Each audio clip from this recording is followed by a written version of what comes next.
In order to get my front end off the ground and to utilize my jack adapter, which actually it's a jack and integrated into the adapter, I decided to buy the cheap Chinese Amazon screw jack rather than the adapter brand was, I don't know, 3 times as much. But you need jacking points. So Triumph has a perfect jacking point in the rear here. I've already tried that. Gets the back end off the ground perfectly and still allows you to remove the whole swing arm while it's supported. And I plan on doing that in the near future too. It's 30,000 miles. I would bet it's not ever been taken apart and re-lubed and checked for corrosion or anything.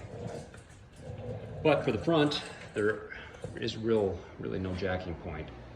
So I decided that this would be the perfect spot to make a jacking point. This is frame here, big heavy solid frame, and then that's engine block right there. So you couldn't find a more perfect place for a jacking point. I made these little cups out of black pipe, just regular like natural gas pipe or whatever you use it for, and then some bar stock, 1/4-inch bar stock, drilled a hole in it, shaped it, welded it to the end of this cap, so you would need a welder or someone to weld it for you, and then ground everything nice and flat. So it's maybe at this point it's probably only 3/16 inch thick, which is just thin enough to take the place of the washer that goes with the original bolt. And there was originally, I'd say almost 3/8 of an inch sticking out the end. I don't know if you can see on the other side over there, but there's plenty of threads left to reach the lock nut and just mount that cap right there. And I painted it black so it'll blend in. No one who will really notice, who really cares. I don't care. And then that will make the perfect jacking point for the front to do my fork. I wanted to change the fork oil, and if I need to grease the front wheel bearings or take off the front tire, whatever, I should be set.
Cups are installed.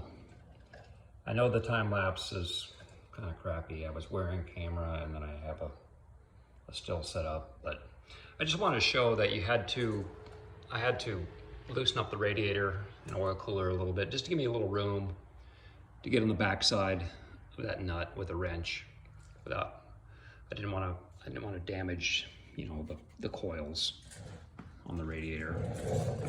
But it turned out well, and I took some stills of the backside of the lock nut just to show that there's plenty of thread engagement. In fact, there's 3/16, almost 1/4 of an inch of bolt beyond the nut, so the locking feature of the nut is fully engaged. So this will work well.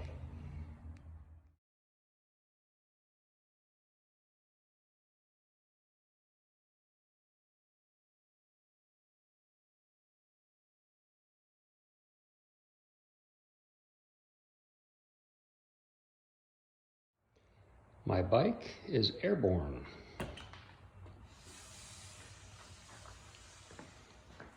Stand and the cups worked great.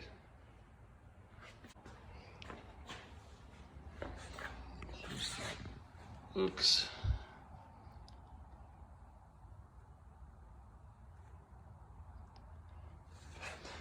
Interestingly, the brake cables popped out of their little holder here, or clips, when it went to full extension. So that also would happen, and if you ever popped a wheelie, every time you did, this cable would pull out. So this cable really, or I mean not cable, I meant brake line.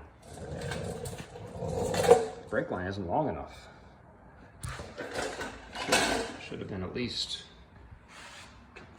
a couple inches longer to keep it attached to those little clips down there. But I probably won't be popping any wheelies, so I don't really have to worry about it. But there it is. Also, I took some still shots. I'll add them to the videos. I know my time lapse probably is not that great. Tough to do solo, but I took some videos of with still shots with a mirror to show that the frame to engine block bolts had full engagement into the lock nut. Full 1/4 inch of bolt sticking out past the nut. So yeah, it worked out well. And I can do all my front end maintenance, head bearing maintenance, whatever.